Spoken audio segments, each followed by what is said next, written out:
นับตั้งแต่เรามีรถไฟลาวจีนเศรษฐกิจของเรานับวันดีขึ้นโดยเฉพาะภาคการลงทุนจากต่างประเทศ Time to share D+ ผลิตภัณฑ์ปกป้องตับจากเครื่องดื่มแอลกอฮอล์สวัสดีท่านผู้ชมกลับมาพบกับรายการทำทูแสสำหรับท่านใดที่ว่าอยากพลาดข่าวสารประเทศลาวอย่าลืมกดติดตามช่องของเฮาไว้และสำหรับพวกข้อที่เฮาอยากจะนำเสนอในวันนี้ก็คือเป็นสิ่งที่น่าสนใจที่เฮาได้มาจากแฟนเพจ 1M Story หรือว่าล้านเรื่องลาวเนาะก็คือนำเสนอหัวข้อที่น่าสนใจหลายเนาะเพราะว่าหลังๆมาในเศรษฐกิจของเราก็เห็นได้ชัดเจนว่ามันดีขึ้นอย่างเห็นได้ชัดเจนเนาะก็คือตั้งแต่เฮามีรถไฟลาวจีนหลายสิ่งหลายอย่างก็เปลี่ยนแปลงไปในบ้านของเฮาเนาะก็คือรถไฟลาวจีนช่วยให้เศรษฐกิจลาวดีขึ้นอย่างเห็นได้ชัดเจนคือเฮาว่าน้อยหนึ่งก็คือช่วยดึงดูดการลงทุนเนาะและสองมาก็คือดึงดูดนักท่องเที่ยวจากต่างประเทศให้เข้ามาท่องเที่ยวในสปป.ลาวจนการท่องเที่ยวของเรานับวันดีขึ้นและก็มีการปรับปรุงระบบโลจิสติกของเราให้ดีขึ้นเช่นเดียวกันเพราะว่าการขนส่งอย่างต่างๆตอนนี้ก็ถือว่าดีและก็มีประสิทธิภาพกว่าเมื่อก่อนเนาะบ่ว่าจะเป็นการขนส่งสินค้าบ่ว่าจะเป็นการขนส่งผู้โดยสารทั้งภายในและต่างประเทศที่บาแลนจากนครหลวงเวียงจันทร์เสื่อมไปยังประเทศจีนเนาะอันนี้ก็คือเพจ M Story เขาเจ้าได้นำเสนอไว้เนาะก็คือเศรษฐกิจของเรากำลังฟื้นตัวเนาะหลังจากที่ว่าเปิดรถไฟฟ้าความไวสูงลาวจีนนักธุรกิจจีนหลั่งไหลเข้ามาลงทุนในอสังหาริมทรัพย์และก็วางแผนเนาะสร้างโรงแรมใหม่ๆเกิดขึ้นหลายแห่งในสปป.ลาวภาพรวมเศรษฐกิจของเราเห็นว่าตัวเมืองกำลังขยายตัวโดยได้รับการสนับสนุนจากนักท่องเที่ยวต่างประเทศที่เข้ามาลาวสูงขึ้นถึง5 ล้านคนซึ่งสูงกว่าในช่วงก่อนโควิด-19 เนาะอีกด้วยนอกจากนั้นเรายังมีทรัพยากรธรรมชาติจำนวนหลายซึ่งดึงดูดการลงทุนในพื้นที่ทานเด่นใสแสงอรุณผู้อำนวยการกลุ่มบริษัทตั้งเจริญกล่าวในระหว่างการเปิดโครงการอามารีหรือว่าโรงแรมอามารีเวียนเทียนว่าภาพรวมของเศรษฐกิจของเราใน2 ปีที่ผ่านมาเผชิญกับปัญหาท้าทายจากสภาพเศรษฐกิจและเงินเฟ้อแต่ในปัจจุบันนิทาเอียงกำลังเพิ่มขึ้นนอกจากนิทาเอียงที่จะฟื้นตัวอย่างต่อเนื่องและก็มีโอกาสอย่างล่วงไหลในการขยายการลงทุนใหม่ๆเมืองที่นักท่องเที่ยวขยายตัวดีประกอบมีนครหลวงเวียงจันทร์วังเวียงและก็หลวงพะบางสำหรับนครหลวงเวียงจันทร์มีการเปลี่ยนแปลงไปหลายพอสมควรนับตั้งแต่มีรถไฟฟ้าความไวสูงเชื่อมต่อจากจีนมานครหลวงเวียงจันทร์พบว่า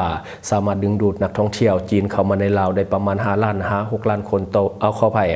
5,000 6,000 คนต่อวัน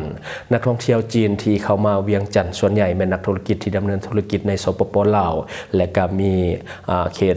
ไชน่าทาวน์ที่ว่าอยู่ในลาวก็คือเขตซังเจียงหรือว่าเขตแถวหนองด้วงเนาะในขณะเดียวกันชาวจีนที่เข้ามาลงทุนในสปป.ลาวอยู่ในรูปแบบการลงทุนที่บ่ยาวนานเนาะก็คือเน้นสร้างอสังหาริมทรัพย์ที่เป็นตึกอาคารโครงการต่างๆเพื่อเน้นขายโครงการรายกว่าที่จะลงทุนในระยะยาวส่วนนักลงทุนต่างประเทศที่เข้ามาลงทุนแบบในระยะยาวหลายที่สุดแม่นประเทศเกาหลีใต้ทางด้านเมืองหลักเนาะเมืองหลักในการที่ในลาวที่สามารถดึงดูดนักท่องเที่ยวจากจีนให้ได้จำนวนล่วงลายแม่นหลวงพะบางเพราะว่านักท่องเที่ยวจะชื่นชมแหล่งท่องเที่ยวในเมืองแห่งนี้รวมทั้งเมืองวังเวียงที่มีแหล่งท่องเที่ยวตามธรรมชาติรวมทั้งมีรถไฟความไวสูงที่สามารถเดินทางฮอดวังเวียงในเวลาเพียงแต่50 นาทีเท่านั้นและถ้าเดินทางผ่านเส้นทางด่วนที่ได้ก่อสร้างแล้วสำเร็จใช้เวลาประมาณ1 ชั่วโมงกับ30 นาทีเท่านั้นจากเดิมการเดินทางรถยนต์ต้องใช้เวลาประมาณ3 ชั่วโมงครึ่งเนาะจึงจะถึงเมืองวังเวียงทั้งนี้นักท่องเที่ยวไทยที่ว่านิยมท่องเที่ยวในนครหลวงเวียงจันทร์โดยครอบครองสัดส่วนประมาณ 50% ของนักท่องเที่ยวทั้งหมดห้องลงมาแม้นักท่องเที่ยวจากยุโรปหรือว่าจีนส่วนนักท่องเที่ยวท้องถิ่นเนาะที่มาจากเมืองอื่นๆในแขวงของสปป.ลาวมีประมาณ 10% เท่านั้นที่เข้ามาท่องเที่ยวในนครหลวงเวียงจันทร์ส่วนใหญ่ก็คือ 50% แม่นนักท่องเที่ยวจากประเทศไทยนั่นเองเนาะอันนี้ก็คือเรื่องราวดีๆที่เราได้มาจาก 1M Story เนาะที่ว่าเพิ่นได้ลงไว้เนาะสำหรับในของข่าวคือต้องยอมรับว่ารถไฟลาวจีนเหมือนเส้นเลือดใหญ่ของเศรษฐกิจลาวในปัจจุบันเนาะก็คือ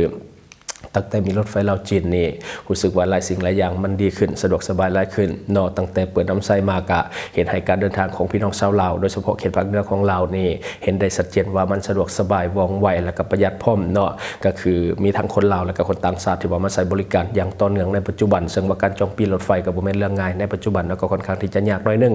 และการท่องเที่ยวของลาวก็คือขึ้นอย่างเห็นได้ชัดเจนเช่นกันโดยเฉพาะจำนวนนักท่องเที่ยวจากประเทศจีนแม่นเพิ่มขึ้นถ้าว่าเขาไปในเขตตัวเมืองหรือว่าสถาน านที่สำคัญต่างๆของเราก็จะเห็นนักท่องเที่ยวจีนค่อนข้างที่จะหนาแน่นโดยส่วนใหญ่จะมาแบบกลุ่มทัวร์เนาะก็คือจะมาในนามของบริษัทท่องเที่ยวหลายกว่าเนาะและการส่งออกสินค้าของเราก็สะดวกสบายยิ่งขึ้นกว่าเมื่อก่อนเนาะแถมต้นทุนการขนส่งก็ลดลงและก็ย่อระยะเวลาในการขนส่งออกไปนอกประเทศได้หลายเนาะถ้าว่า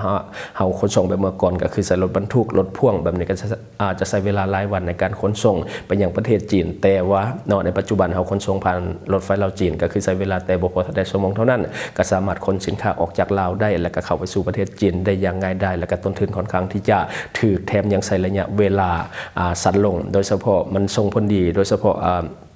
สินค้าเกษตรเนาะมันจะสดใหม่หลายกว่าเพราะว่าเขาใช้ระยะเวลาในการขนส่ง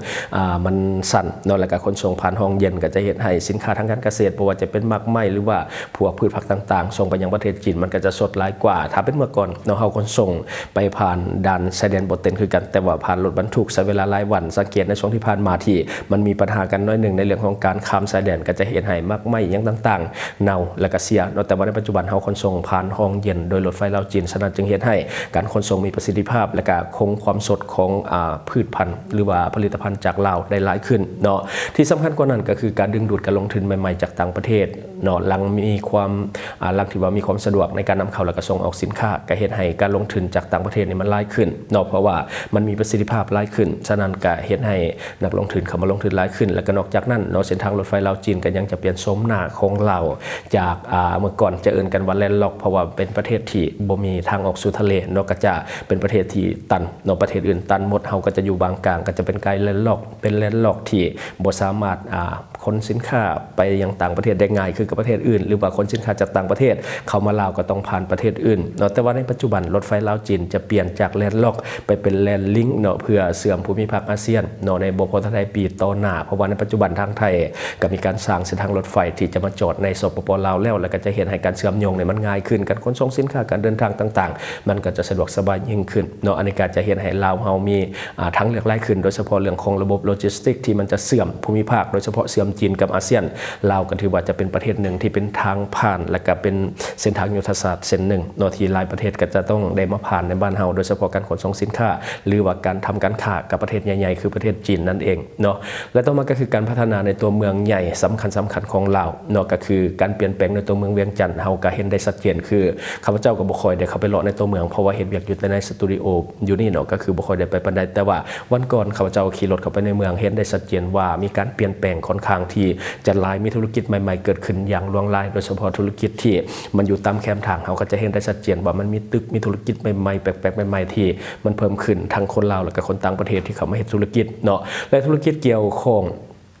งธุรกิจที่ได้รับความสนใจหลายก็คือธุรกิจที่เกี่ยวข้องกับอสังหาริมทรัพย์คือตอนนี้นี่อสังหาอยู่ในลาวค่อนข้างที่จะบูมโดยเฉพาะการสร้างบรรจัดสรรหรือว่าการสร้างตึกคอนโดต่างๆเกิดขึ้นหลายโดยเฉพาะในเขตเศรษฐกิจพิเศษบึงทันหลวงในปัจจุบันเขาจะเห็นตึกเพิ่มขึ้นค่อนข้างที่จะหลายเนาะเพราะว่ามันเป็นการสร้างของคนต่างประเทศจะเฮ็ดให้การสร้างนี่มันไวเนาะถ้าว่าเป็นคนลาวเฮานี่ยังเฮ็ดบ่ได้เพราะว่าตึกขนาดใหญ่ขนาดนั้นเนาะแต่ว่าคนต่างประเทศนี่เขาใช้เวลาบ่ดนบ่พอเท่าใดเดือนหรือว่าเป็นปีเท่านั้นเนาะเขาเจ้าก็สามารถที่จะเฮ็ดให้ตึกใหญ่ๆมันพูดขึ้นมาได้เนาะแล้วก็เป็นพวกคอนโดพวกอสังหาริมทรัพย์ต่างๆให้เซาให้ซื้อให้ขายก็ว่าไปเนาะก็คือเกิดขึ้นหลายอยู่แถวบึงทันหลวงของเฮาบ่ว่าจะเป็นพวกอาคารพาณิชย์ต่างๆก็เกิดขึ้นหลายเช่นเดียวกันเนาะและต่อมาก็คือธุรกิจบันเทิงอันนี้ต้องยอมรับว่าเป็นธุรกิจที่ไปได้ดีที่สุดและในลาวเนาะก็คือสำหรับภาคประชาชนทั่วไปเนาะก็คือธุรกิจบันเทิงนี่เป็นธุรกิจที่เกิดขึ้นหลายแห่งลีลอในหลายจนแบบไล่แบบตะโกนก็คือแบบเดียวนี่ไล่แห่งลีลอธุรกิจบันเทิงถือว่าไปได้ดีแห่งสำหรับอยู่ในสปปลาวโดยเฉพาะในนครหลวงเวียงจันทน์ถือว่าไปได้ดีแห่งเพราะว่าธุรกิจบันเทิงเกิดขึ้นใหม่ปันดอกเฮ็ดโดยเฉพาะพวกในคลับต่างๆพวกผับพวกบาร์มันเกิดขึ้นหลายเนาะอาหารใหญ่ๆอาหารกินดื่มใหญ่ๆนี่เกิดขึ้นหลายเนาะคือมันเกิดแบบ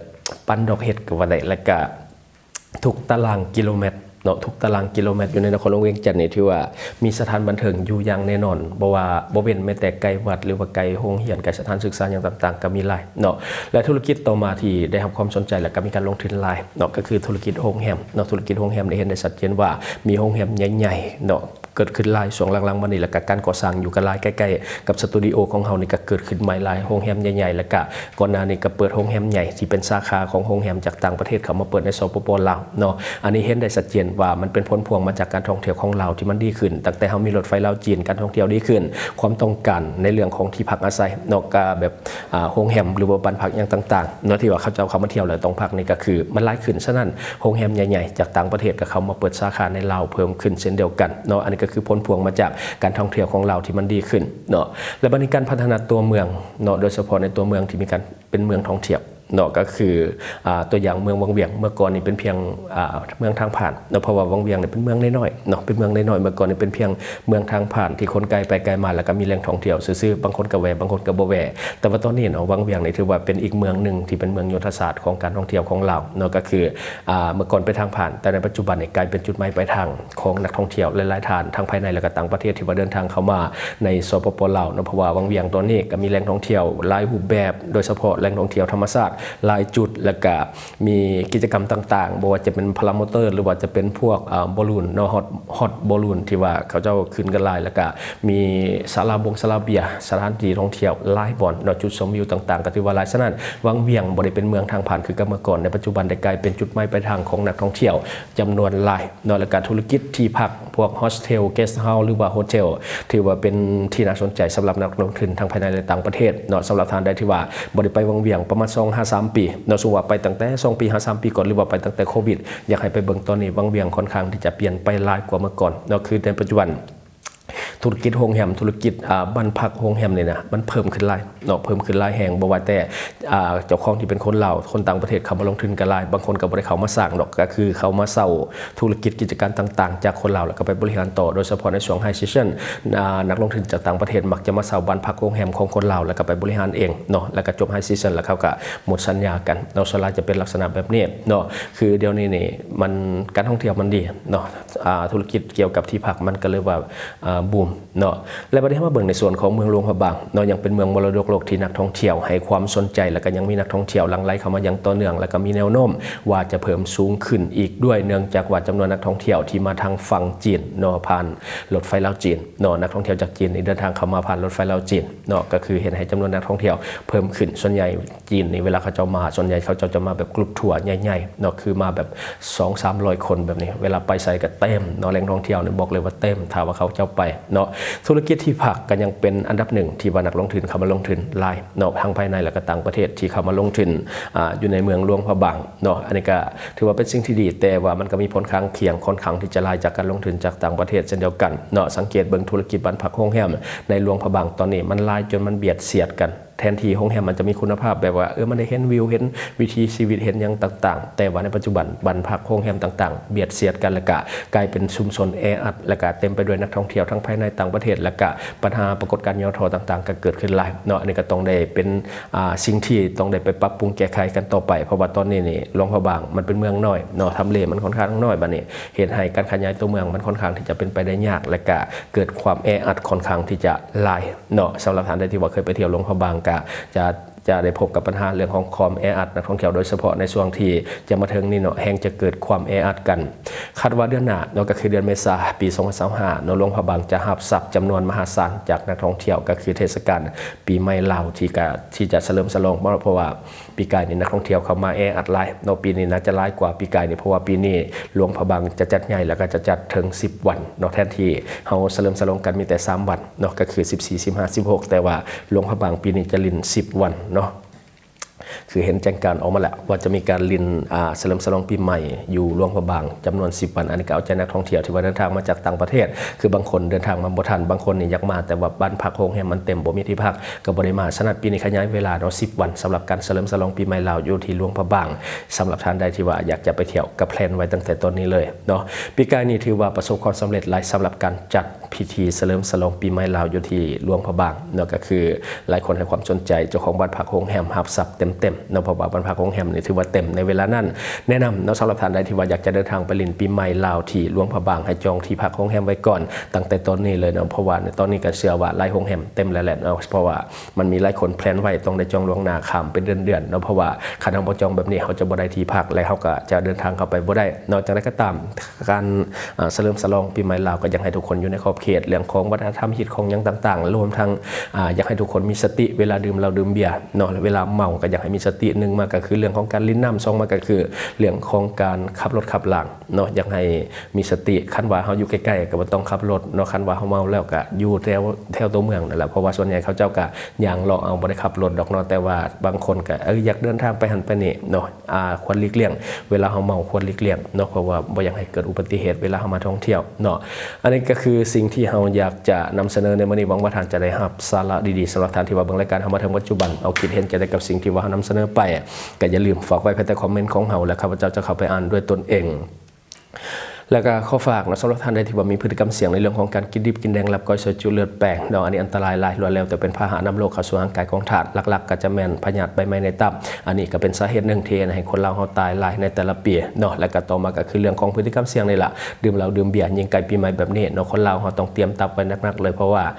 เฮาดื่มกันหนักแท้ๆสำหรับการดื่มเหล้าดื่มเบียร์ของคนเราฉะนั้นอย่าลืมปกป้องตับของท่านไว้ก่อนด้วยผลิตภัณฑ์ D+ ของเฮาตัวนี้ท่านใดที่ว่ากำลังกังวลในเรื่องของการยานพยาธิตับให้กินตัวนี้ไว้ก่อนที่เขาจะไปดื่มเหล้าดื่มเบียร์ให้ตับมันได้มีการตื่นตัวและก็ป้องกันไว้ก่อนเนาะและข้อฝากในปัจจุบันเงินกีบก็ยังอ่อนค่าอยากให้ทุกคนช่วยกันพยุงค่าเงินกีบให้กลับมาแข็งค่าดังเดิมและก็อย่าลืมส่งเสริมสินค้าที่เป็นของคนลาวที่ผลิตภายในลาวเพื่อลดผ่อนการนำเข้าสินค้าที่บ่จำเป็นจากต่างประเทศและสำหรับท่านที่เบิ่งรายการเฮาอยู่ถ้าคิดว่ารายการของเฮามีสาระหรือว่ามีประโยชน์อยากส่งเสริมอยากซัพพอร์ตอยากจะให้กำลังใจทีมงานของพวกเฮาก็อย่าลืมกดติดตามช่องเพราะว่าการกดติดตามช่องถือเป็นช่องทางเดียวที่จะเฮ็ดให้ทีมงานของเฮามีรายได้และก็มีกำลังใจในการผลิตคอนเทนต์ดีๆแบบนี้ให้ท่านได้ชมเรื่อยๆอย่าลืมให้กำลังใจทีมงานของพวกเฮาโดยการกดติดตามช่องขอขอบใจดื่มแล้วดื่มเบียร์หนักๆอย่างต่อเนื่องกินอาหารดิบเป็นประจำหูทั้งหูว่าจะพาเป็นพยาธิตับ 100% แต่ก็เปลี่ยนพฤติกรรมพวกนี้บ่ได้อย่าลืมปกป้องตับของท่านด้วยผลิตภัณฑ์ D+ ของเฮาเพราะการปกป้องตับง่ายกว่าการปินปัวพยาธิตับอย่างแน่นอน